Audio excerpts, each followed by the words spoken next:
Have you asked from yourself any time that why they don't form, why something like this is not happening, why something like this is not happening? Sodium negative, and here you can say fluorine positive, or why it is not very common that oxygen positive is there, why it is not? तो इन सवालों के answer क्या है? इन सवालों के answer छिपे हैं एक कॉन्सेप्ट है जिसे कहते हैं इलेक्ट्रॉन एफिनिटी। इलेक्ट्रॉन एफिनिटी के अंदर इन सवालों के जवाब है। और जवाब क्या भी? तो इलेक्ट्रॉन एफिनिटी है क्या? तो तुम कह सकते हैं इसे माइनस ऑफ आई लिख सकते हैं। अगर टेक्निकली बात करें तो ये माइनस ऑफ आई है, यानी कि आयनाइजेशन एनर्जी को अपोजिट कर दो। जो तुमने आयनाइजेशन एनर्जी में करा उसकी अपोजिट कर दो। तो इसे कहते हैं इसे कहते हैं it's opposite of I, it's opposite of I, it's opposite of I for non metal. भाई क्या करा था उसमें, उस वाली केस में क्या करा था? आई के अंदर क्या करा? आई के अंदर इलेक्ट्रॉन रिमूव करे थे।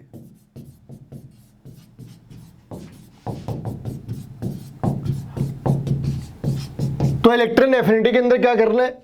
इसके अंदर ऐड करना है, ऐड द इलेक्ट्रॉन। बाकी चीजें वैसी है, बाकी चीजें वैसी है, कंडीशन वही है। It is amount of energy needed. Suppose I want to go for definition of electron affinity. तो डेफिनेशन क्या होगी? It's amount of energy which comes out, it's amount of energy which comes out when an electron is added to isolated gaseous atom in the ground state. तो कुछ एक चीजें constant है, variable ये चीज है। कांस्टेंट कौन सी चीज है भाई? कांस्टेंट कौन सी चीज है? आइसोलेटेड। कांस्टेंट कौन सी चीज है? Isolated gaseous atom. ये पहली कांस्टेंट पैरामीटर है। दूसरी कांस्टेंट पैरामीटर है ग्राउंड स्टेट। तो ये दोनों चीजें कांस्टेंट है इलेक्ट्रॉन एफिनिटी के अंदर भी और आयनाइजेशन एनर्जी के अंदर भी। तो इस वाली केस में हमने क्या करा? उसका अपोजिट करा। उसमें क्या कर रखा था भाई? इलेक्ट्रॉन रिमूव करा था। इसमें क्या करा? इलेक्ट्रॉन ऐड करा। इसने क्या जनरेट करा? इसने जनरेट करा केटायन। Cation was form. इसमें क्या करना है भाई? इसमें क्या करना है? Anion will form.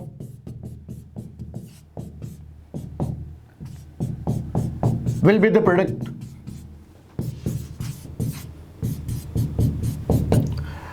वो क्या था भाई? ये क्या था? ये हमारा एंडोथर्मिक प्रोसेस था। ये हमारा एंडोथर्मिक प्रोसेस था। तो फिर ये क्या होगा? ये एक्सोथर्मिक होने। मगर ध्यान रखना, condition supply, this is exothermic for EA1 only. ये से पहले इलेक्ट्रॉन ऐड करते हुए, जब तुमने पहले इलेक्ट्रॉन ऐड करे उस टाइम तक ये एक्सोथर्मिक है। सेकंड इलेक्ट्रॉन ऐड करते हुए एक्सोथर्मिक नहीं, वो एंडोथर्मिक होना है। क्यों होना है? ऑब्वियस सी बात है, अगर तुमने एनायन के अंदर एक इलेक्ट्रॉन ऐड करना है तो अट्रैक्शन नहीं हो सकती। एनायन के अंदर अगर तुमने 1 इलेक्ट्रॉन ऐड करे तो उस वाली जगह पे अट्रैक्शन जनरेट नहीं हो सकती, वहां तो रिपल्सन ही होना है। और रिपल्सन अगर चीजें कहीं जनरेट होती है, रिपल्सन जैसी फोर्स अगर ऑपरेशनल है, तो उस कंडीशन के अंदर वो रिएक्शन एंडोथर्मिक होनी है, एक्सोथर्मिक नहीं। तो यहां पे ये एक्सोथर्मिक है, मगर वो सिर्फ EA1 के लिए। तो ये इनके अपोजिट थे। एक और भी कैरेक्टरिस्टिक लिख सकते हैं कि आई, अगर हमने लो आई की बात करी, low I is characteristic of metal, low I is fingerprint of the metal. Low का उल्टा कर दिया, high EA is the fingerprint of non metal. ये नॉन मेटल के आइडेंटिफिकेशन है। तो इनके ट्रेंड भी अपोजिट होंगे क्या? इनके ट्रेंड भी अपोजिट होंगे क्या? अब अगर ट्रेंड की बात कर ले, फिर बाद में उन चीजों को फोकस करते हैं जहां पे ये थोड़ी अलग सी बात है। पहले ट्रेंड देखते। ट्रेंड क्या भाई? लेफ्ट टू राइट इसके ट्रेंड क्या हो सकती है? लेफ्ट टू राइट क्या ट्रेंड हो सकती है? आई की ट्रेंड क्या थी? लेफ्ट टू राइट आई की ट्रेंड क्या थी? आई की ट्रेंड थी इट इंक्रीजेज। तो यहां पे तुम्हें क्या लगता है भाई? किसी चीज को दो बारी अपोजिट कराना तो वो सीधी हो जाती है। तो यहां ट्रेंड वैसी है जैसे आई की ट्रेंड थी। तो left to right electron affinity is also going to increase, left to right electron affinity is going to increase. Top to bottom, top to bottom, top to bottom I की trend क्या थी भाई, decreases. तो यहां भी जो electron affinity it is going to decrease, तो electron affinity is also going to decrease, this will also decrease. अब सारी बात आके यहां रुक जाती कि क्या इनके कोई एक्सेप्शन है, अगर आई के एक्सेप्शन है तो ई के भी होनी चाहिए, टॉप टू बॉटम भी, लेफ्ट टू राइट भी। तो लेफ्ट टू राइट इनके एक्सेप्शंस कहां पे है, इनके एक्सेप्शंस कहां पे है, तो इनके एक्सेप्शन आ कहां पे सकते हैं भाई, इनकी वैल्यू इंक्रीज करनी चाहिए। तो ऐसा कुछ है जहां पे वैल्यू डिक्रीज कर जाती, आंसर है हाँ, कुछ एक एलिमेंट है, जैसे ग्रुप 2, और यू कैन राइट बेरिलियम और मैग्नीशियम ग्रुप, और you can write inert gas, और यू कैन राइट ग्रुप 15। तो इस स्टेज को नोटिस करना, आई के अंदर भी एक्सेप्शन इन्हीं जगहों पे थी, आई के अंदर भी एक्सेप्शन इन्हीं जगहों पे थी, वहां पे ये एबनॉर्मली हाई थे, अभी क्या होगा, लो हो जाने हैं। कैसे लो होने भाई, इस वाली केस के अंदर इसकी वैल्यू नियरली जीरो है, इस वाली केस में जीरो ही लिखते हैं, उसे नियरली जीरो नहीं लिखते। और ग्रुप 15 यानी कि नाइट्रोजन और फॉस्फोरस की जो सीरीज है, यहां पे भी इनकी वैल्यू वेरी वेरी लो है, वेरी वेरी लो। तो अगर लेफ्ट टू राइट के ट्रेंड देखें तो 3 बार एक्सेप्शन आने हैं। 3 बार एक्सेप्शन कैसे आने भाई, तो ग्रुप 2 की वैल्यू कम होगी, और जबकि ग्रुप 2 की वैल्यू ग्रुप 1 के कॉम्परेटिवली ज्यादा होनी चाहिए, क्योंकि E A is increasing from left to right, लेकिन यहां पे एक्सेप्शन है। दूसरी बार एक्सेप्शन है ग्रुप 15 के पास, it should have the higher value than group 14 but it is having lesser value, very very less value than group 14। आखिर में आके ये वैल्यू बिल्कुल इंक्रीज कर जानी थी, लेकिन वो आखिर में इंक्रीज नहीं करती, जीरो हो जाती है। लॉजिक क्या है भाई, लॉजिक ये है कि ये ऐसे एलिमेंट है जो पहले से ही स्टेबल है, इन्हें इलेक्ट्रॉन की जरूरत ही नहीं भाई। जिसे भूख लगी उसे रोटी खिलाओ, जिसने पहले इतनी बार खा रखा है कि उसे डाइजेशन की प्रॉब्लम हो रखी है, उसे रोटी खिलाने का कोई फायदा नहीं, ठीक है, उसे रोटी में कोई टेस्ट भी नहीं आना।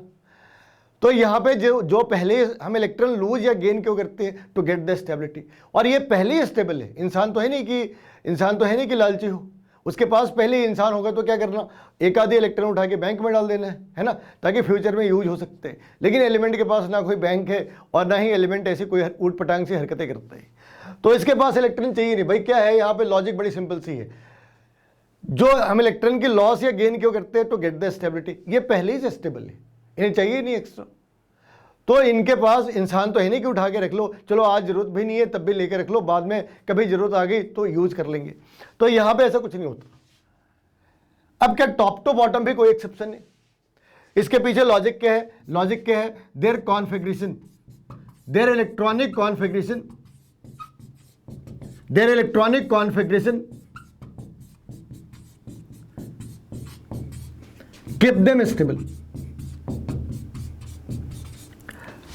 Either they are half filled or completely filled.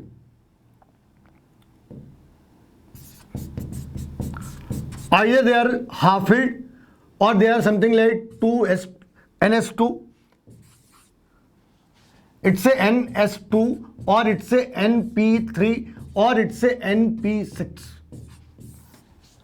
तो पहले और आखिर में ये कंप्लीटली फिल्ड है, पहले और आखिर में ये कंप्लीटली फिल्ड है, इस वाली केस में और इस वाली केस में कंप्लीटली फिल्ड है, बीच वाली केस में ये हाफ फिल्ड है, और ये दोनों ही कंडीशन उसकी स्टेबिलिटी को इंक्रीज कर देते हैं, एनहांस कर देते हैं।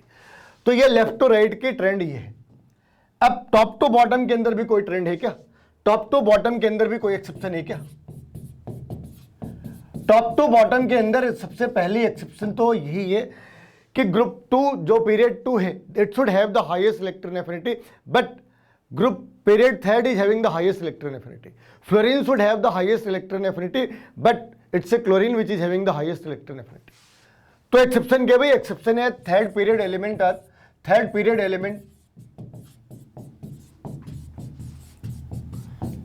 Elements are having higher electron affinity than second period element.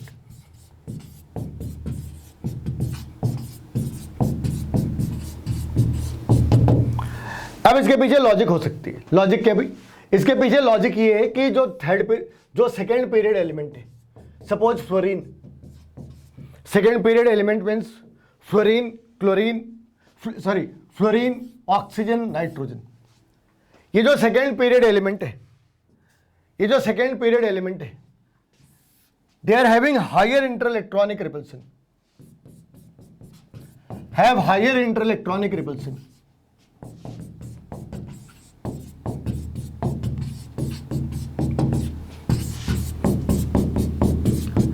यहां पे तुम्हें एक चीज का ध्यान रखना है,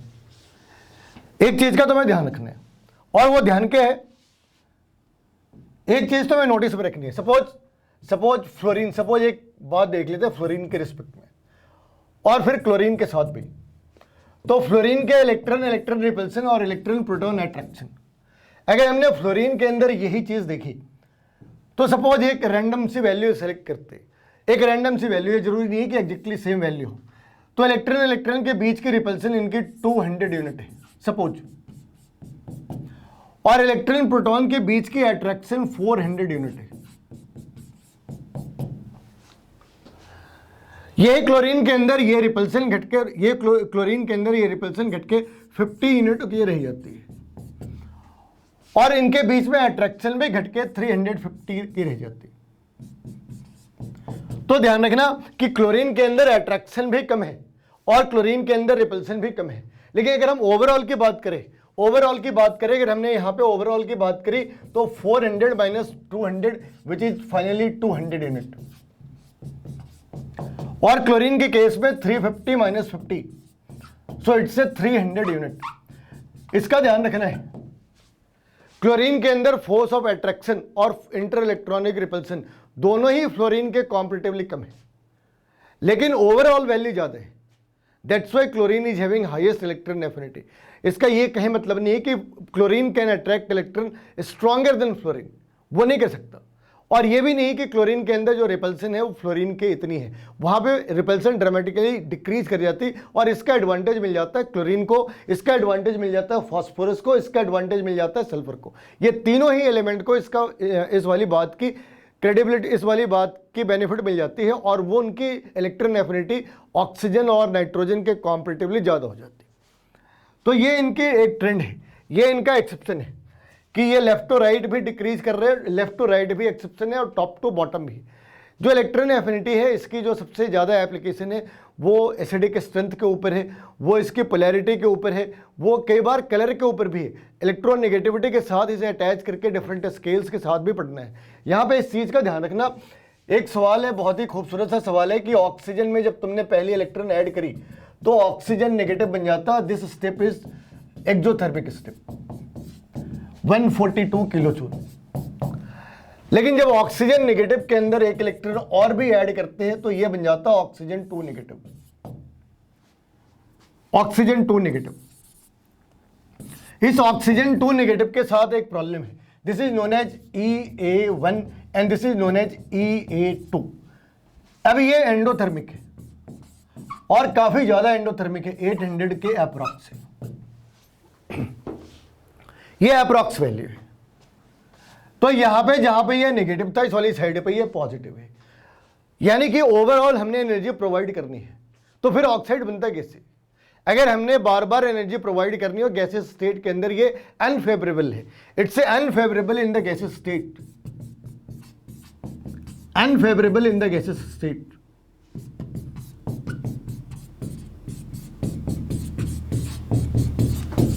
अगर ये अनफेवरेबल है तो ऑक्साइड बनते कैसे?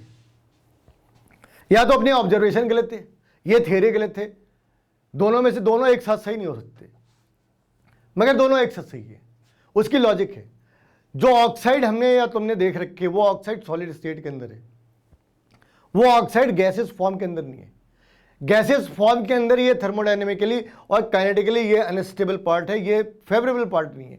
लेकिन जब यही गैस सॉलिड के अंदर कन्वर्ट होती है, या जब यही गैस स्टेट अगर लिक्विड के अंदर कन्वर्ट होती है तो वहां पे इसकी स्टेबिलिटी बढ़ जाती है और वो फेवरेबल कंडीशन होता है।